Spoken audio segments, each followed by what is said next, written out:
Some much sadder music, like the sad music that was at the end was playing through the whole thing, and I was just like, I can't do this, because I think he would probably be pissed at us for for doing it.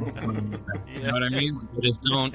I don't see him as being the guy who's like, yeah, I want you all to sit around and cry about me while I'm not there. I think you prefer a Motley Crue cover band playing Kickstart My Heart. Yeah, I think that's the kind of humor. I think that's the kind of humor Todd would have. I was about to make be a like, joke at his own expense. He would do it. I was like, dude, did you really just say that? But you know what? You're right.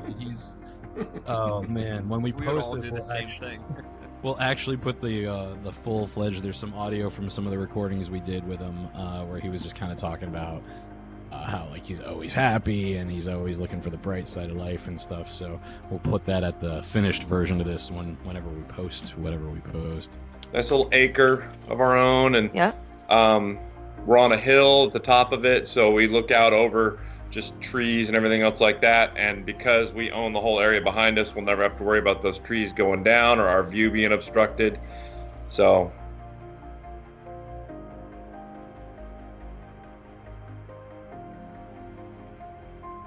if you lose me, it's because of a thunderstorm. That sound you just heard here was a lightning strike that was like right out of our backyard.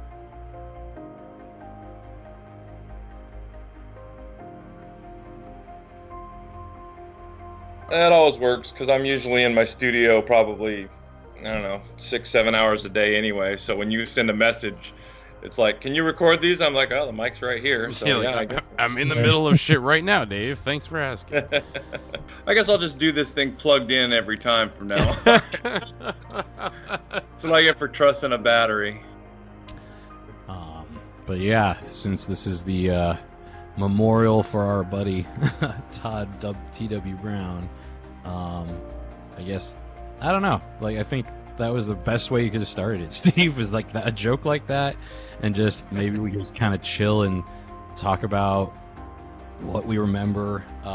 I think the shock of this really still hasn't worn off of me completely yet, so I don't even know how to start. But if anyone has a memory that comes to mind right away, or if anything, like when you thought about when we were going to do this, what's sort of the first thing that comes to your mind when you hear his name, or even if you hear his voice, or see him on any of our previous live streams, or any of the millions of ways that he's actually going to live on, which is awesome, but it's still kind of sad. So, anyone else want to take it away? I met him on one of these hangouts too. I don't know if it was Haver or one of the State of the Union addresses or whatever, where I first met him through Drew and you guys. And for somebody who wrote horror so well, I was expecting like this kind of very dark, very brooding kind of author figure, like a very deep baritone voice, intimidating guy. And I honestly don't think I've ever met anyone more warm and welcoming and friendly. That, the dichotomy between the work he would write and later record and how he was as a person was so crazy distinct. Like, he was so nice to me, even though he didn't know me from a guy in the street, He was such a great guy. I really don't think it's hit me until, like, we're doing this now. Like, I kept waiting for somebody to post something saying, like, sorry, it was a hoax, my account got hacked. Yeah, but then you saw a bunch of the same thing being posted. That was You know, it's tough, definitely. But he was such a great guy, and I don't think I know anybody who's worked harder or been able to pump out more material at such a high quality faster. I Seriously, really man. don't like one of the last hangouts we did with him. He talked about how he was writing, doing audiobooks, doing that other recording, self-producing a bunch of stuff, doing the hangouts with us. It was like, oh my god, Yeah, and I kind of felt like, it's insane. Makes me feel like a piece of shit. yeah, and he would like take time out of that empire to hang out with all of us. You know what I mean? And he would take it just as seriously. Everything was on Yeah. that same level. It wasn't I like think- anything was. I think Dave asked him once. once to break down like his day to day, like how do you fit all this in? And he was like, well, it's pretty simple. Like I wake up at the ass crack of dawn, I start writing, I record, I write more, and then I wrote a book 2 months ago, so it's about time for another one. And it's like, oh my god, man! Yeah, Like if I write, Drew, like if I write like 3 pages in a day, I'm like, job well done, good job, buddy. I'm feeling all right. Feeling all right. You'd write a novel a week. This guy was a machine. And I remember And him he- talking about the Iron Man competitions and stuff like that, and how he Oh, was a man. massive Seahawks fan. Made some Yeah. jokes at his expense because of that, and he would fire right back. I feel like I should have. Maybe I should work on that slideshow a little more to include some of the Seahawks stuff because I was just pulling stuff off of Facebook and Yeah, definitely. no, it was beautiful. Man, did we all bring our mugs? I didn't bring my mug. Whoever's got the No. mugs, let's do a mug call. I'm going to do my cup for now, but he definitely... Sponsored I by think, Sam although Adams. you can't really tell because it's black and white. It's the Like most Scotland, professional- right? Isn't Scotland just black and white? Pretty much. We're in the dark ages. Oh, man. Yeah, but he But would yeah, so break... that But was radio my- just died here. That's how fucking old we are. just died, literally today. Or yesterday, maybe. Yeah, yeah. It's been a rough couple weeks for announcements from everybody at the Terror Firma Artist Union. I know, right? Shit. Dear Lord. I was Uh, saving that for the that was end of my this. first impression. Well, no, let's get all the hard stuff out of the way so we could laugh about it, I guess. Yeah. But, That was my first impression of Todd. He was so warm and welcoming and hardworking. Like I've honestly never seen before. Not to knock anybody here, nobody No. worked like he did, and put Yeah, out the no. quality. Like it's not just the speed in which he would do it. Like I read one of his books that he sent us, and it was awesome. It was tremendous. yeah. And he had a great story, too, for those of us who I'm sure knew various details of it. And we were planning on doing a big kind of, there was a time when there was a plan for a show over at Hollow 9 called The Telling, which was going to be people telling really incredible stories about their lives, and we do it like almost like a 60 minutes kind of thing where you don't even hear the interviewer, it's just all them. And we were actually waiting until 2021 to do his episode. So that's one of the things that I think is going to be hard to avoid bringing up during this chat, which we're celebrating his life. Yeah. Is that we still had, for as busy as he was and for as much as we all did together, there were so many plans and there were so many things we talked about being ready to do and wanting to do. And I think I feel a little weird realizing that every once in a while because it's even things like, holy crap, do I want to recast his part in Tangent City when we bring it back, or do I just want to kill the character off and bring in somebody new? Because I kind of feel like no matter what, he was that character. You know what I mean? And it's sort of that kind of stuff where I'm like, I shouldn't even be thinking about that shit right now because he's gone and it's too soon. But you realize there were so many things that we just kind of like left. You know what I mean? I think that's one of the things that I was the most upset about was how I've been meaning to reach out and meaning to talk to him for a while, and it's been a couple months, and that's where those, every one of those 5 minutes where I could have done this or done that, and I didn't make the call, and now I'm kind of feeling like, man, I really miss this guy a lot. Yeah. But yeah, I think it's cool that we're getting to do this. I like to think that he's watching too, so we got to keep it upbeat. So that means I got to stop talking for a minute, probably. No, and Yeah, seriously, I Dave, can't I'd like to even- follow up on what you were saying there with Tangent City because I had written a part that I kind of wanted to approach him about with that Yeah. subplot that we have been working on. And yeah, and it's silly to realize how easily you can lose touch with people over time while you're still putting stuff together. And it's really embarrassing to me that I didn't keep in touch with him nearly as much as I feel like I should have. Yeah. I feel that. For how much instantly the loss was felt. Drew, I'm gonna stop cutting you off because it's twice you went to the mic and someone I'm sorry, just dude. started talking to you. We're doing what we did to Blaine during that State of the Union address. It's pretty much what I do to anyone on any show. Getting a taste of it back myself. Here's the thing. I've known him for, I think, 2 years, but I can't actually remember how I was introduced to him. Yeah. At all. And that's one of the weirdest parts about it. It just seems to have always been there. I don't know how all that came about. Because he wasn't a podcaster, right? Before he met us, he was just a novelist and an audiobook talent with a whole separate life as an audiobook talent for what she's talked about. So it's not like we're letting anything out of the closet. No pun intended. But he was the premier male erotica voice for audiobooks, like celebrity level. You know what I mean? We were hanging out with royalty from another world, and it didn't. It was funny how he would even. I don't think he was embarrassed, but you know when he would tell you about it, he was ready to give you the story of why and how did this happen, and hey, I'm paying my bills, man. I remember there was one of his like the money spends wherever wherever you got it from, the money spends. So if I'm paying for my life this way, who cares? And I'm like, dude, the machine is in your house, so by all means let it print cash. Let it do that. Yeah.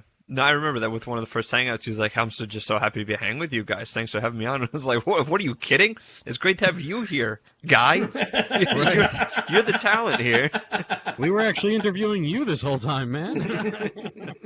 We just happened to get all this other stuff that was like usable and good. Yeah, and but for like a guy who wasn't a podcaster, you would think he absolutely could have been. There's other people who we've been and done shows with you go like, I understand why they do what they do, or like don't do podcasts. He was not one. You'd be like, he could do this, he could do that, he could do everything.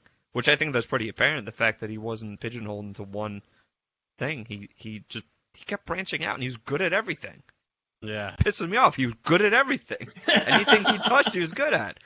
Even that Iron Man triathlon when he fell to a height that should have killed everybody and anybody that it would happen to, he kind of got up like he was going to finish the race. Didn't they have to tell him to stay down, or was it that he actually couldn't move and that they're like, okay, bring over? I wish we still had that. They had to tell him to stay down because he was going to get up and finish the race. Yeah, because he like fell, and I guess shock. You don't feel anything at first, so he's going to get up. I think he said like the wind got knocked out of him, and that was like all he felt. But they were like, could be your fucking vertebrae, so stay on the ground. Yeah. Which, like, you compare it, like, I ripped my knee apart, and I didn't want to get off the ground. He fell, broke his back, and was like, I think I'll finish. Mm-hmm. I remember when he shared that that video with me the first time, and it was like the first test of the friendship, because I remember within about 50 minutes I'd sent it back to him with Benny Hill music on it. Let's see if he can handle this. That was after the first hangout. After we stopped recording, he was like, if you guys haven't seen the video, I gotta send you the video. It's fucking hilarious. Yeah, because like we weren't weren't sure sure if if like, he was serious. oh! Like, dude, that actually happened to you? Oh my god. Like, if I saw that online and wasn't talking to the man, I'd be like, I just watched the man die. That's what I just did. Yeah. It was that total moment with, what's his name? Who was the guy who used to host America's Funniest Home Videos? Yes, Bob Saget. Tom That Bergeron. guy. And he would always talk about how like they would get these like videos sent in, and there was like they're supposed to specifically screen for like snuff and stuff like that. And he said that there was one where this guy fell off a ladder and was just lying motionless in his driveway for like a good 5-6 minutes straight, to the point where he was already on the phone with them. Like, did you guys just send me a fucking snuff film? Like, were you joking? Did you send me a death fucking film? Like, you guys know we're not. And then all of a sudden the guy started moving, and he's just like, oh, okay, that was still fucked up. You guys should. If that was released in theaters, that would be considered like a brave continuous take. Yeah, right. Like, oh, we just let it keep going. Oh, great artistic choice. National TV, Faces of Death. Yeah, exactly. And that guy fell off that ladder for 3, whereas Tom Cruise got 30 million or whatever for Mission Impossible to break his ankle. Whoops. Yeah, what the hell's going on here? I don't know, man. I'm learning the controls on the new toy here, which also could start going to Facebook Live instantly right now. Rock on. Yeah, man. Blue Jeans is pretty cool. Maybe they'll sponsor us sometime. As long as we don't call them DJs, we're fine. As long as we don't call them what?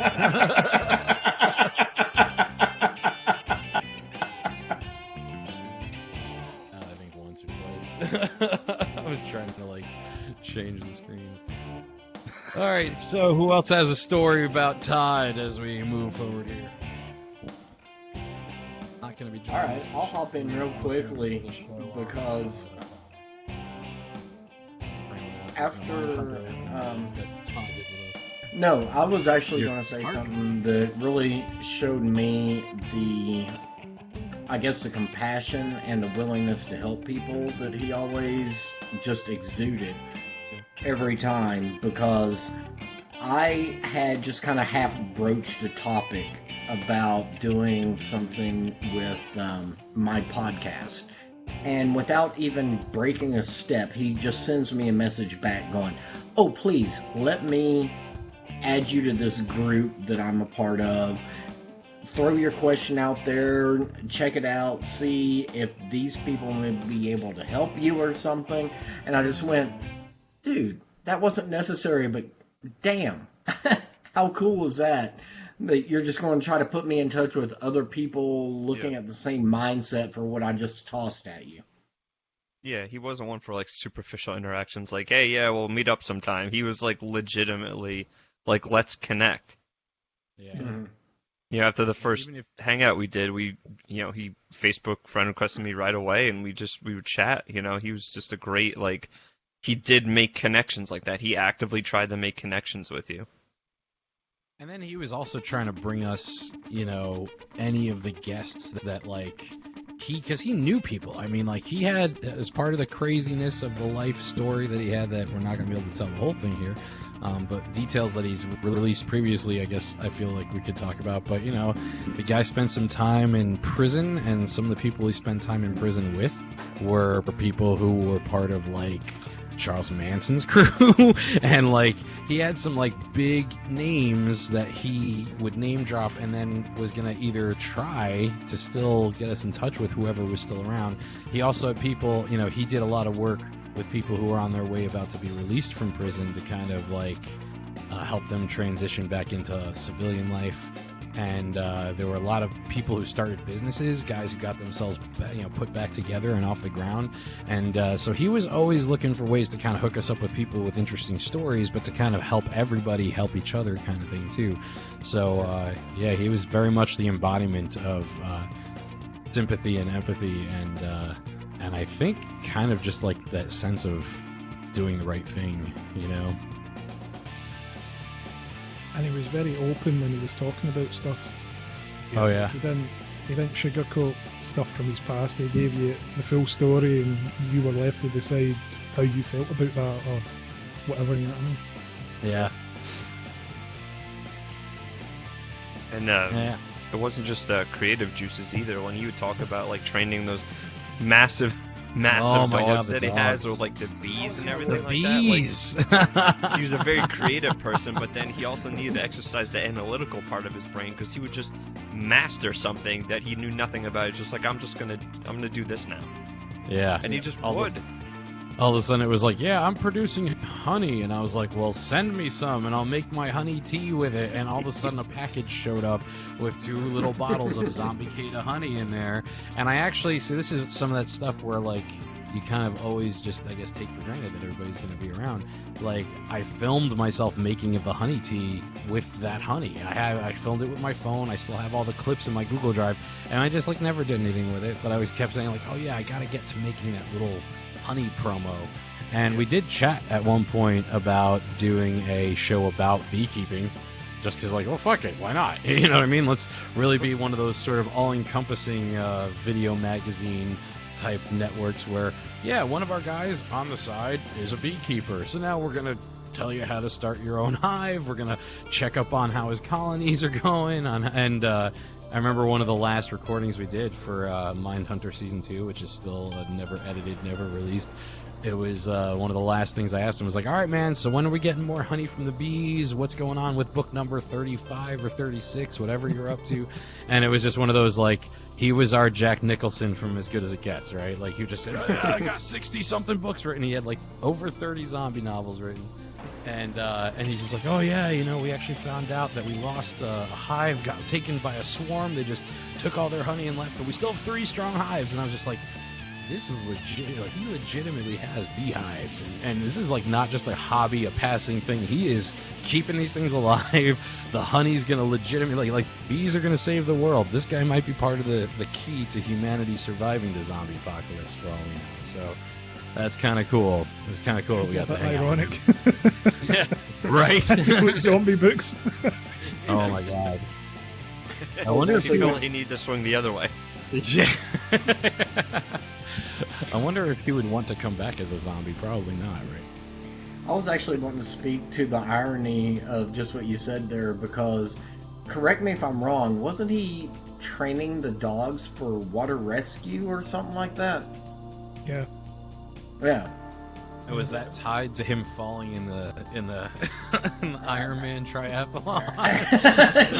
No, the whole zombie thing. Come on now. I've fallen into water before, so I know what it's like to need to be rescued from the water. Oh my god.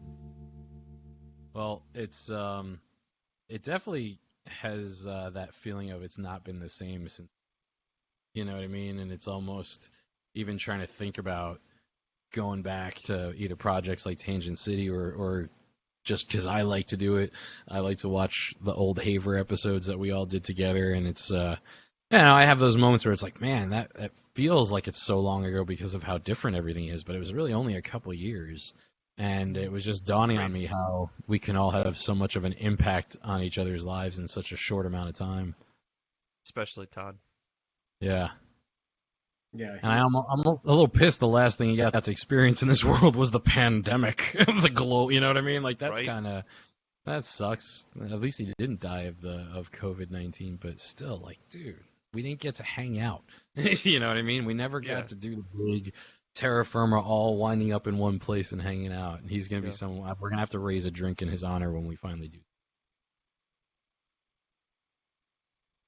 No doubt, he was definitely an extremely genuine person that I'd find it difficult to believe anyone couldn't respect. Yeah. Definitely. In a world where there's more and more just, I don't know, fake news, fake this, fake that, Instagram, just your best life, and like everything like that. Like Fake Todd people. Yeah, Todd was real. He was so real, and like with the whole Mind Garden thing, he was so open about such a dark chapter in his life, and then just coming out of that the other side and being such a good, genuine person. Like, that's something to strive for, you know? Like, we haven't experienced anything like that, but that's not to say we won't, and it's not to say we won't come out worse than he did, you know? He's a genuinely good warrior. And the amazing thing about that was he just volunteered that on the day when we were recording. That wasn't talked about beforehand that he would talk about that. He just decided in the moment to share something that, you know, something that's caused him a lot of issues in his life, with having to move about and stuff. But he was willing, you know, something that was going to go out for anyone to see. Right. Yeah. And that was just because he was warm and open with you and your friendship. And you probably thought you were just a good interviewer. Yeah. No, I've never thought that. You like that backhanded compliment?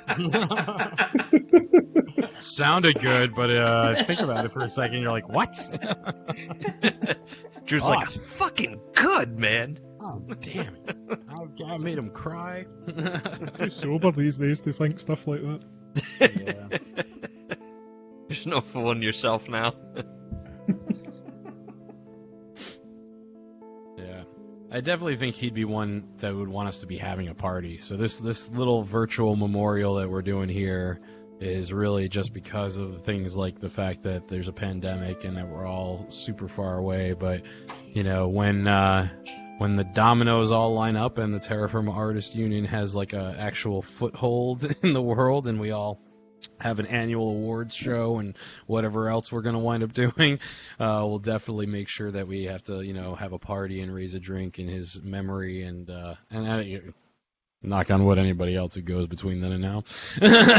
So maybe we'll pick up a few more though to kind of keep going, and that's the other hard part is like how to move on. Like I know he wouldn't want us to not do stuff anymore. Like, he wouldn't want us to just be like, forget it, we can't do Tangent City anymore because that character's gone. He would definitely be wanting us to kind of like be kicking more ass than we did before. So I know for one, the whole thing with him being so health conscious, you know what I mean? Like he was definitely because I think didn't he have a heart attack a couple of years ago? So he was sort of super into the, all right, man, I'm getting my miles, I'm getting my steps. Like there would be times he would be on calls and he's on the bike. There was a planning call that he was on his stationary bike. He's just like, I got lots of stuff left to do in the world, man. And it was sort of like making me feel like, yo, I got to get off my ass too and just start thinking about things.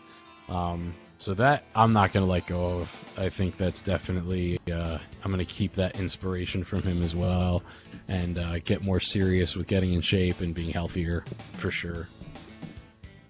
And now that I've said it on here, everybody can keep me honest with it. Because he was probably the one I would always feel bad about. Like if he was like, so, did you do anything today? I'm like, no, man. Didn't run, didn't do any biking. He's like, I wrote 3 books today. What'd you do? I got up at 2:30 in the afternoon. Yeah. Yeah, like that was also after he got up at like 3 a.m. and voiced 2 other books and ran the 4 miles and then trained the dogs how to save somebody like from ate chips and watched a movie I didn't really want to watch anyway. That he's going to do a podcast about for 20 minutes now with some friends. Live a really sedentary life, brother. I'm sitting around a lot. Bit of tricky shit. Thought I was going to die. That's basically my Sunday. I'm definitely gonna take his work ethic, obviously, but again, like how just warm and friendly he was to complete strangers right off the bat. Like it just shows you that like you don't need to be cautious around other people. If you show other people love, they'll show it back. Everybody's so divided today. There's so much going on that. I feel like a member of the Beatles right now that preaching love, but like for real, Todd was just such a genuinely lovely guy. We had a couple conversations, but I only knew him for a couple of years through certain hangouts, and I feel still like he has such a big impact on me. He was just such a genuine guy, and always preached love, and I feel like we need more of that, and I feel like I'm gonna try to do that more. Not get too angry so quick, just help people. He helped people. Yeah. He was productive, and then he also reached out and helped people. He was never off. Yeah. Yeah, he always extended a hand. Yeah. And he had that big brother kind of like father figure, kind of, you almost felt like if he could give you the shirt off his back to help you, he would, even if he had to send it to you from across the country. You know what I mean? It was always like, yeah. And just how enthusiastic he was about being a part of us and being a voice in our world. And it's kind of like it's going to be hard to feel okay about stuff like that, with other people. It always is. It always feels like, I don't know. I definitely, like, for a couple days I was walking around a little like, man, I don't know how much more of this world I could take like this. You know what I mean? There's things that hurt and things you don't think about that are gonna hurt, and Definitely. this was one of those things that you never wanted to think about. But I'm glad I knew him. I wish I knew him longer. I wish I knew him better. I wish I had gotten to hang out with him in person. Yeah. Oh, So definitely. And I mean, I'll recount the story from when I found out that it had happened, just because of the fact that, I worked during the day, blah, blah, blah. Got the Facebook feed going and saw that. And I was like, seriously? Wait. Because anything you see on Facebook, you always kind of second guess yourself. yeah, absolutely. But I pulled off of the road for a second, and I took another glance at it, and then I bounced over to a couple other things, and I was like, holy shit, are you serious? And I sent my partner a message. I was like, seriously, I think Todd just passed away today. I don't know what to do with this at the moment. Yeah. And her first response was, holy shit, are you okay? Seriously, he did have that ability to impact people that much. Yeah. Yeah. Yeah, I remember when I saw the message on his wife's page, I immediately sent it to Drew and be like, have you heard anything about this? Like, I need, like, you usually hear stuff before any of us. So I was like, if you've heard this, then I'm going to believe this. But until I get some confirmation, I think her page might have been hacked. But then, as Todd does, she had a couple pages, and it was across all the pages. And then people were responding to it that I think were people who are obviously a lot more close in-person friends with them. So it was sort of like, oh, crap. And it was, it's almost like on the level of like the way when you first realized it was happening on 9/11. You're just like, what? And this is never going to go back from this? Like, this is non-changeable. What I just learned is, son of a bitch. Okay. And, I didn't even see it on Facebook. I saw it through the messenger, and like we have a chat where it's just jokes that we sling back and forth all day. So I opened it up expecting to see something funny, and it was not that way. And like I said, I was in denial for several days. Like literally not until you sat down and you showed us the slideshow did it really hit me. Really? Wow. Yeah. Yeah. It was not easy to work on that. But I also feel like it's the kind of thing that he probably wouldn't have even wanted us to work on it, but then when he saw it, he would be like, oh, wow, that was really nice, guys. Even like when I told Denise we were doing this, she was just like, I love you guys. And we're like, we love you too. If there's anything we could do. I know there's the GoFundMe that their friends set up, so we definitely want to mention that, and we'll put up a link to that. I'm going to share it on the Hollow 9 page. We can share it in the Terror Firma Artist Union. But anything that could help that would be greatly appreciated. And I think that it's funny. I mean, like the fact that even like a GoFundMe exists as a thing, as much as people are going to abuse it and people have abused it, it is at least the sort of world's response now to like, hey, look, there's people around, and even if they're not within arm's length to hand you something to help you, there are people who will try to help you too. So, there's at least a platform for that.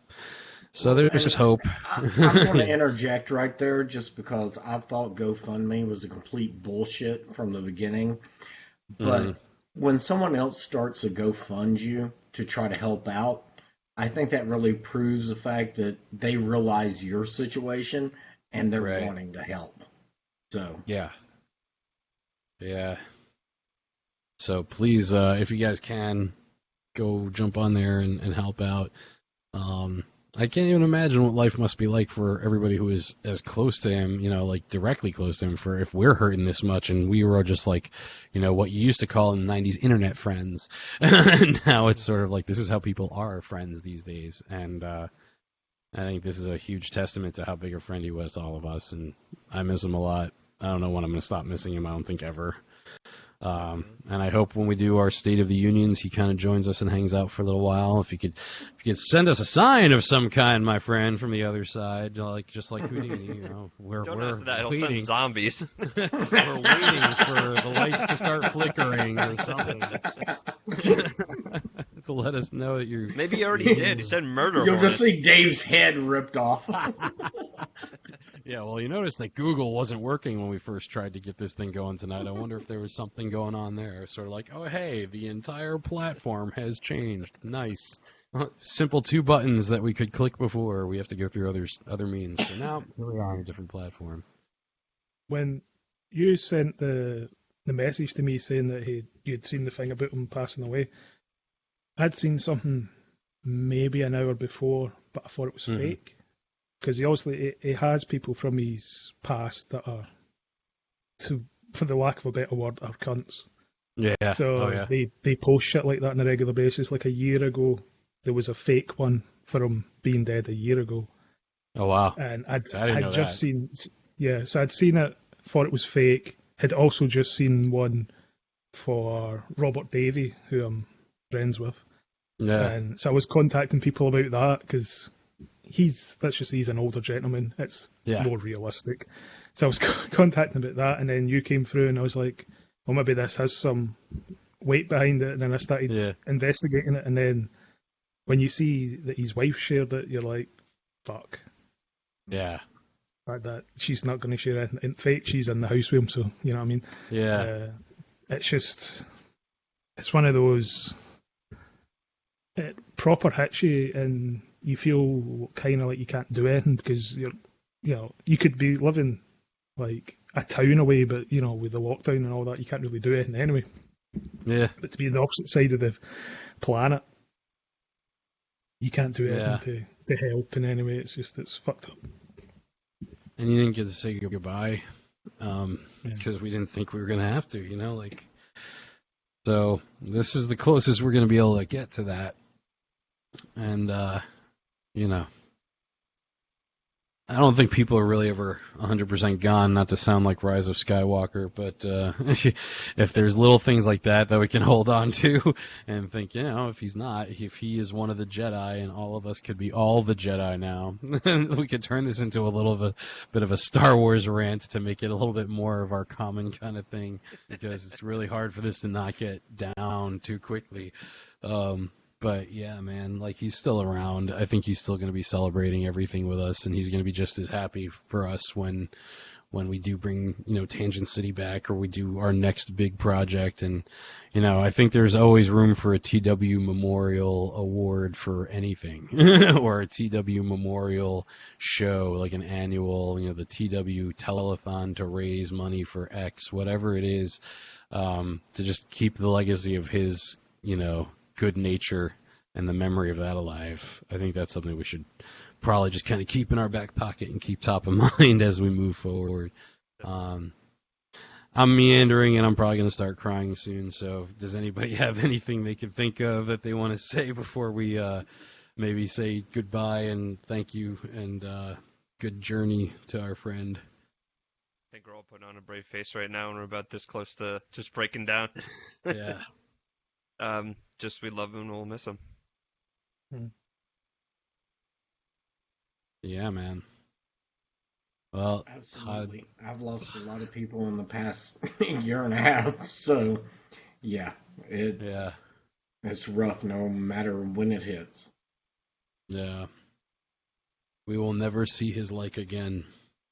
But his watch has ended, so he gets to no longer have to deal with all the rest of the bullshit we do. So, in that regard, man, this one is for Todd T.W. Brown. We miss you, bud.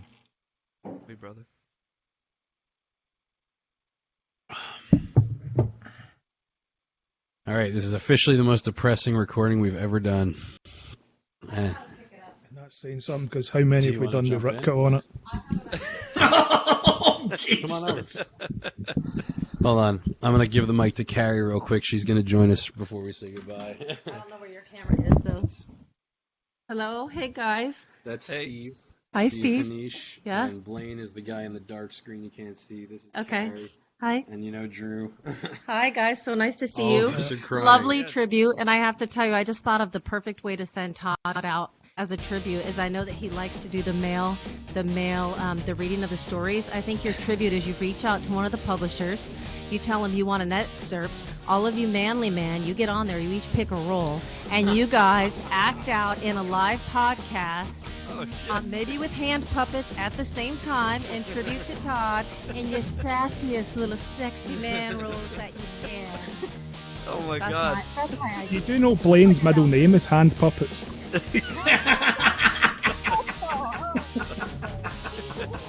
Oh, no, I just want to say hi. And this idea was like bubbling up in me. I thought, maybe this isn't the time, but if y'all are crying, I might as well throw something in there to change the tune a little.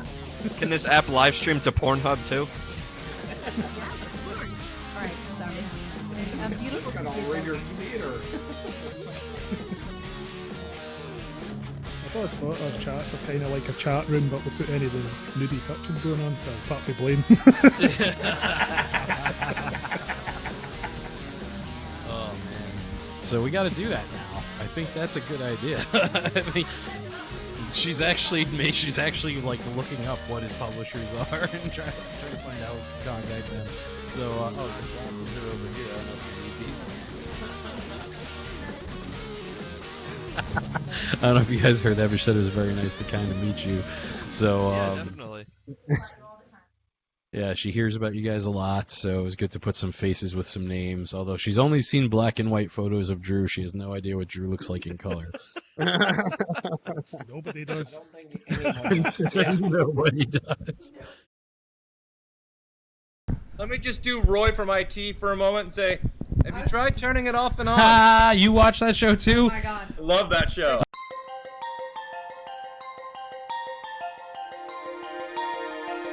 Joining us also at the table tonight, Special Agent T.W. Brown. How are you? Always good on a weekend. Like, I'll check your local listings, but it's a weekend where I'm at.